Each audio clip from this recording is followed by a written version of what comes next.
So K C E T ಹಾಗೂ neat ವಿದ್ಯಾರ್ಥಿಗಳಿಗೆ counselling ಇನ್ನೇನು ಸ್ವಲ್ಪ ದಿನಗಳಲ್ಲಿ ಶುರುವಾಗ್ತಾ ಇದೆ.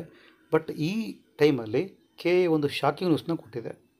ಹಾಗೆ ಈ ಸಲ ಕೌನ್ಸಿಲಿಂಗ್ನಲ್ಲಿ ಬಹಳಷ್ಟು ಬದಲಾವಣೆಗಳಾಗ್ತಾ ಇದ್ದಾವೆ. ಎಕ್ಸ್ಟ್ರಾ ಫೀಸನ್ನು ಪೇ ಮಾಡಬೇಕು ಅಂತ ಹೇಳ್ತಾ ಇದ್ದಾರೆ. ಸೊ ಇದು ಎಷ್ಟು ಮಟ್ಟಿಗೆ ಸರಿನೋ ತಪ್ಪೋ ಗೊತ್ತಿಲ್ಲ. ಇದ್ರ ಬಗ್ಗೆ ನೀವೇ ಕಾಮೆಂಟ್ಸ್ ಮಾಡಿ. ಈ ವಿಡಿಯೋನ ಕಂಪ್ಲೀಟಾಗಿ ವಾಚ್ ಮಾಡಿ.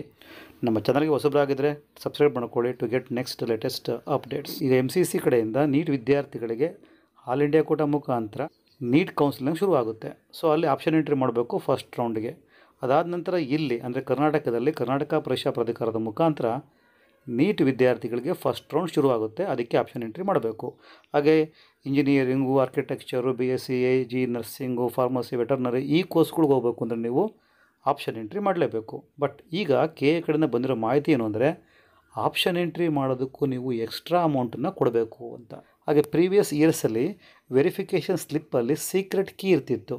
ಈ ವರ್ಷ ಸೀಕ್ರೆಟ್ ಕೀನೂ ಇಲ್ಲ. ಬಟ್ ಈ ವರ್ಷ ಹೊಸದಾಗಿ QR ಕೋಡ್ನ ಇಂಟ್ರೊಡ್ಯೂಸ್ ಮಾಡಿದೆ ಕೆ ಎ. ಹಾಗೆ ವೆಬ್ ಕ್ಯಾಮ್ರಾ ಮುಖಾಂತರ ನಿಮ್ಮ ಫೇಸನ್ನು ಅಲ್ಲಿ ಸ್ಕ್ಯಾನ್ ಮಾಡ್ಕೊಳುತ್ತೆ. ಹಾಗಾಗಿ ನಿಮ್ಮ ವೆಬ್ ಕ್ಯಾಮ್ರಾದಲ್ಲಿ ಅಂದರೆ ನಿಮ್ಮ ಲ್ಯಾಪ್ಟಾಪಲ್ಲಿ ಇರೋ ವೆಬ್ ಕ್ಯಾಮ್ರಾ ಏನಾದರೂ ರೆಸೊನೆನ್ಸ್ ಕಡಿಮೆ ಇದ್ದರೆ ಅದಕ್ಕೆ ನೀವು ಹೊಸದಾಗಿ ಮತ್ತೆ ವೆಬ್ ಕ್ಯಾಮ್ನ ಅಳವಡಿಸ್ಕೋಬೇಕಾಗುತ್ತೆ. ಅದಕ್ಕೆ ನೀವು ಎಕ್ಸ್ಟ್ರಾ ಅಮೌಂಟನ್ನ ಪೇ ಮಾಡಬೇಕು.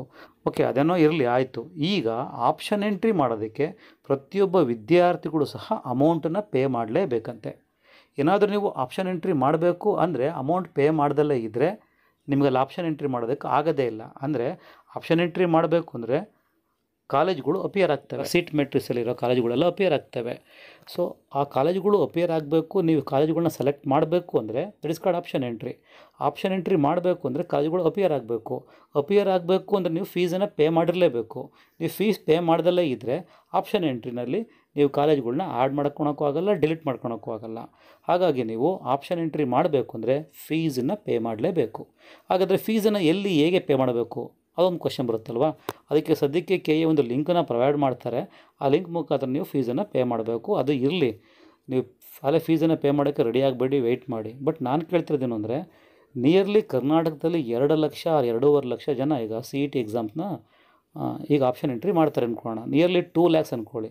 2 ಲ್ಯಾಕ್ಸ್ ವಿದ್ಯಾರ್ಥಿಗಳು ಆಪ್ಷನ್ ಎಂಟ್ರಿ ಮಾಡಿದ್ರೆ ಪರ್ ಹೆಡ್ ಎಷ್ಟು ಚಾರ್ಜ್ ಮಾಡ್ತಿದ್ದಾರೆ ಗೊತ್ತಾ ಆಪ್ಷನ್ ಎಂಟ್ರಿಗೆ? ಆಪ್ಷನ್ ಎಂಟ್ರಿ ಮಾಡೋದಕ್ಕೆ ಪರ್ ಹೆಡ್ 750 ರುಪೀಸ್ನ ಕಟ್ಟಬೇಕು.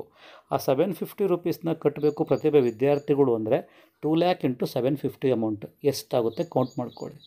ಇಷ್ಟು ಅಮೌಂಟನ್ನು ಕೆ ಎ ಇದುವರೆಗೂ ಪ್ರೀವಿಯಸ್ ಇಯರ್ಸ್ಗಳಲ್ಲಿ ಯಾವ ವರ್ಷವೂ ಸಹ 50 ರುಪೀಸ್ ಆಗಲಿ 100 ರುಪೀಸ್ ಆಗಲಿ ಜಸ್ಟ್ 1 ರೂಪಿ ಇದುವರೆಗೂ ಕಲೆಕ್ಟ್ ಮಾಡ್ತಿರಲಿಲ್ಲ.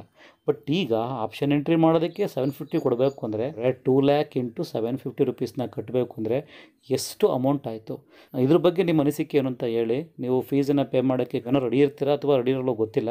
ಇದ್ರ ಬಗ್ಗೆ ನಿಮ್ಮ ಅನಿಸಿಕೆ ಹೇಳಿ. ಫೀಸನ್ನು ಪೇ ಮಾಡಬೇಕಾ ಅಥವಾ ಪೇ ಮಾಡಬಾರ್ದಾ? ಪೇ ಮಾಡಿದ್ರೆ ನಿಮ್ಗೆ ಒಳ್ಳೆಯದಾಗುತ್ತೋ ಇಲ್ಲ ಕೆ ಎ ಇಲ್ಲ ಸರ್ಕಾರಕ್ಕೆ ಒಳ್ಳೆಯದಾಗುತ್ತೋ ಅದನ್ನು ನೀವೇ ಕಾಮೆಂಟ್ಸ್ ಮುಖಾಂತರ ತಿಳಿಸಿ.